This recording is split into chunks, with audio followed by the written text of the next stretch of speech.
Ladies and gentlemen, welcome back to the channel, and a very unexpected, a very surprising Celtic transfer talk update for you all today. This came out of nowhere this morning. Some very exciting news linking Celtic with a young Barcelona playmaker. Yes, Barcelona. I know they're in a state right now, but still, Barcelona.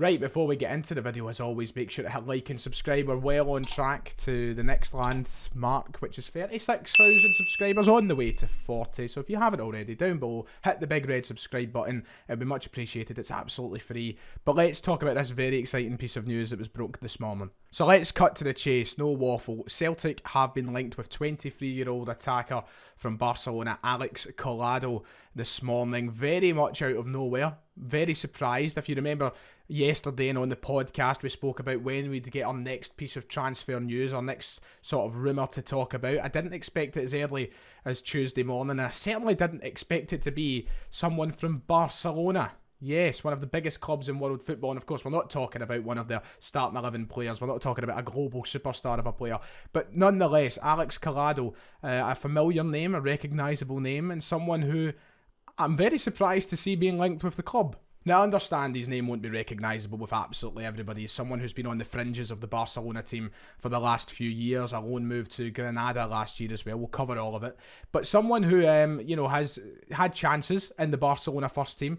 It sadly maybe not went the way that it was supposed to. Well, once again, we're going to talk about all the technicalities that have been involved in that. Barcelona are a club right now who are in an abysmal state. You know, it's almost Rangers 2012-esque. They feel like they're on the brink of extinction with the way finances and things have been run over there are.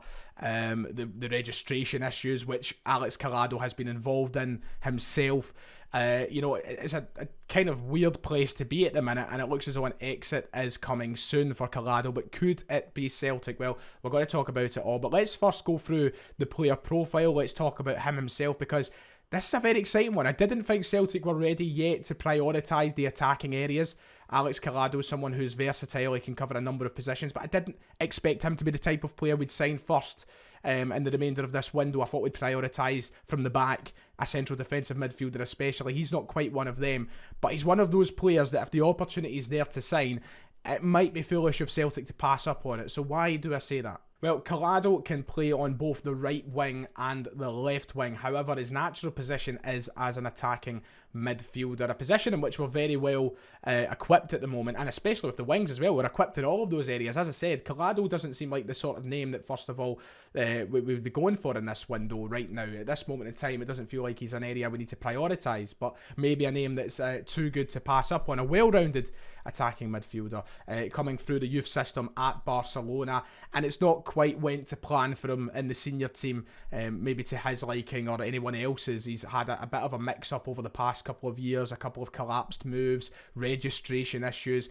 and now of course he faces stiff competition in that Barcelona side to play on somewhere like the right wing. They've got players like Rafinha, who they've just signed from Leeds. They've of course got other players like Ousmane Dembele as well. It's a very strong side.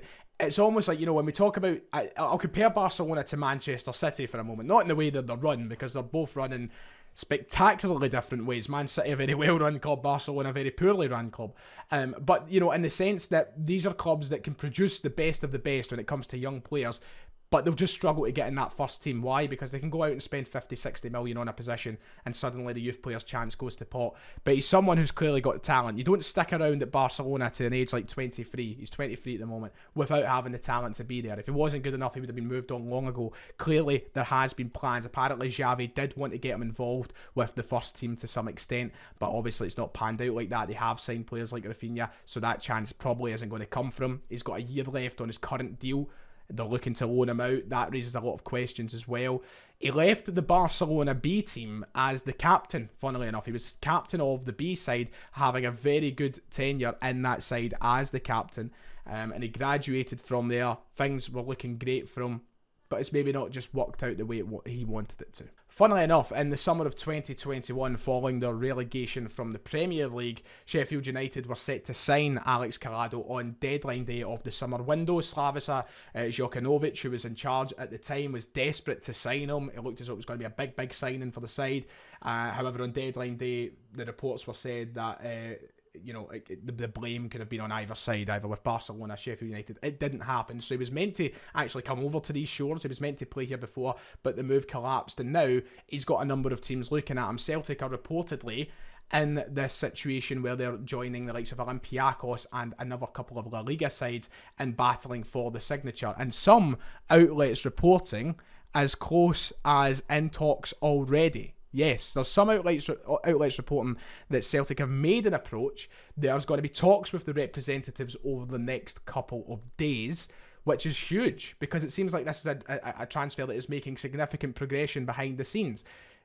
This one seems like it's got a lot of substance to it. It has been confirmed over the past few days by Fabrizio Romano that he will be moving on. He will be leaving Barcelona, probably in a loan move.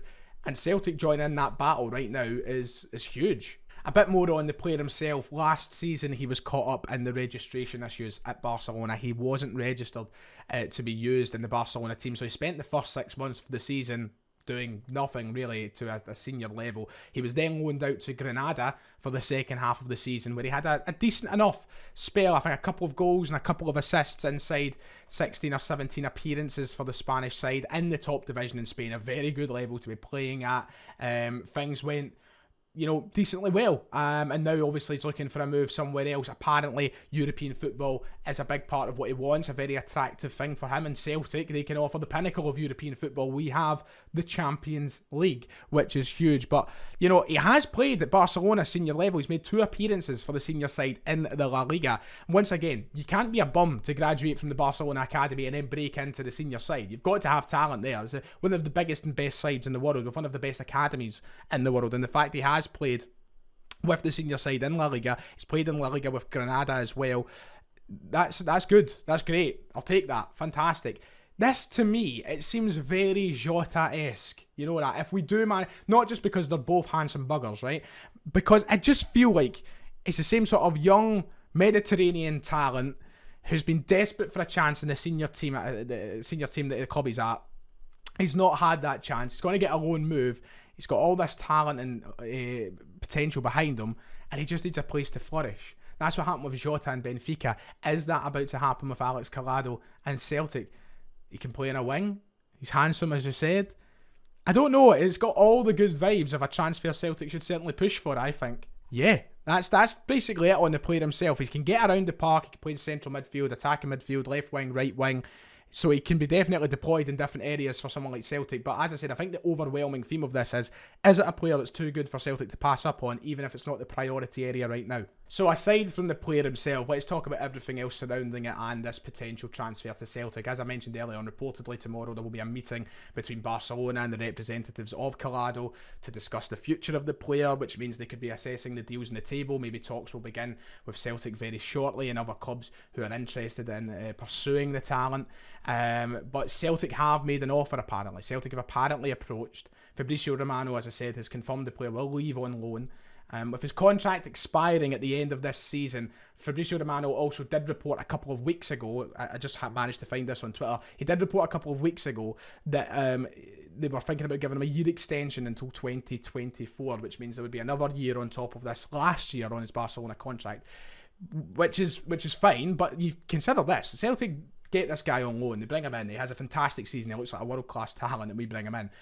If his contract does expire at the end of this season and they don't extend it, there you go, he's a free agent, which is brilliant, and hopefully Celtic would be able to swoop in and get him permanently. But even if they did extend it by a year, you're not talking a lot of money to try and lure him into Celtic. I don't imagine Barcelona are in a position right now where they can be picky over the money they get. They're looking to get rid of players left, right and centre. That's a very decent position for Celtic to be in if they can land him on a loan deal, because I think bringing him in permanently, if he's good enough, could be particularly easy. So not too shabby, I would say. In general, I am surprised. I didn't expect this to be the player that Celtic would go for with the remaining time in the transfer window. I didn't expect another attacker, let alone a player from Barcelona.